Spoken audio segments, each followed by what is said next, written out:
Hey, imagine this situation. You are a young, vibrant, kind, and loving person. People around you love you. Your friends, peers, colleagues, family, they all love you. But sometimes, they walk all over you. And you let them walk over all of you. Well, don't ask a question now. Just think about that. Imagine that, visualize that, whatever you like.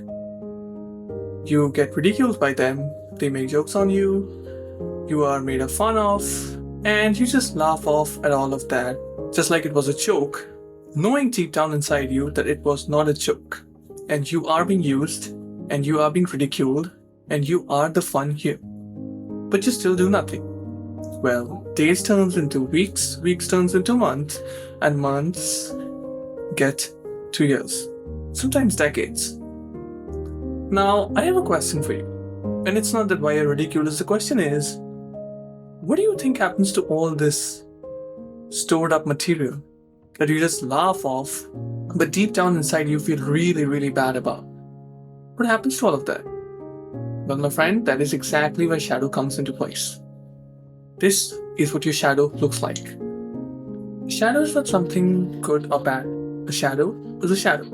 Just like a cloud is a cloud, electricity is electricity, light is light, phone is phone, similarly a shadow is a shadow. A lot of people think it's a dark thing and you should not have it. Well, I think it's the opposite. It's a dark thing, obviously, but it's dark because it has been untouched. It's like the dark cave which hasn't been explored yet.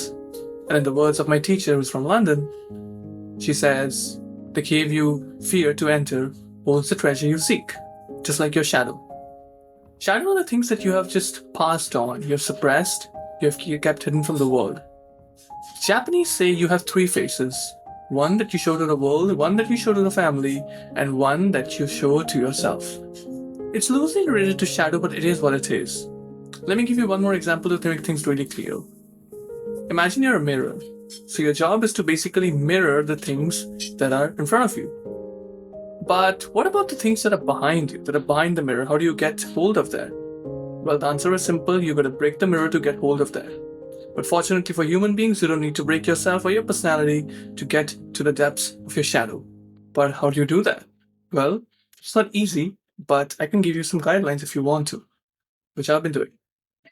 You can take a piece of paper and you can write few or all, if you're courageous enough, of your desires, wants, dreams, anything that scares the heck out of you.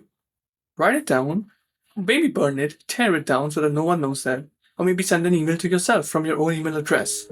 Everything. Be clear, be honest. No one's going to read that. I promise you. The things that you see in that list, they are a very major part of your shadow because these are the things that you've hidden from the world. Well, it could be anything. It could be your fear of programming, your fear of getting into a new job, your fear of starting a business, your fear of making videos, your fear of showing up to the world, your fear of meeting new people, your fear of being an introvert, so on and so forth. It could be fears, it could be desires, wishes, some evil nature, which is perfectly fine because we all are humans. That is how the shadow actually works. Now, how do you fix it? How do you solve that? Now that you've done the heavy lifting of knowing what your shadow is and how it looks, you can certainly start solving it and integrating it. Remember, the modus operandi of finding your shadow and doing the shadow work is not to hide or to throw away or to kick away your shadow or anything like that. It is to integrate that into your personality. Not all of it, as much as you're comfortable with. Again, step by step, baby steps will take you far, just like it took me, and it's taking me. So I'll guide you here if you want to and if you're interested. Take the piece of paper as you've already did that and choose one item. It could be anything. Maybe finding a new job. Let's begin with that because going to the economic situations. Talk to 10 people. They give you 10 ideas. Implement one of those, two of those, five of those. And if you're really curious, implement 10 of those and see how it works. As the real old saying goes, it's not what you know that will get you the job. It's the people you know who will get you the job. So do that. Start with this job or maybe start with a little side project, maybe a dream, maybe a dance class you've been postponing for 5,000 years. Could be anything. This gives a direct signal to your subconscious that I am open to adjusting myself, to recalibrating, and to reanalyzing myself, how it works, why it works, and when it works. When the signal goes to the subconscious mind starts to act friendly way rather than being the hostile person right here in the center of your nervous system. That's it. That is how easy it is. You do it. Rinse, rather repeat, rinse, rather repeat, rinse, rather repeat. In 90 days' time, 210 days, 12 months' time, you'll be a complete different personality. And if you need, every time you start something new, make a video like that. At the end of the year, do a self-analysis, just hidden from the world, and you will see the difference. Thank you for watching, and I hope it helps.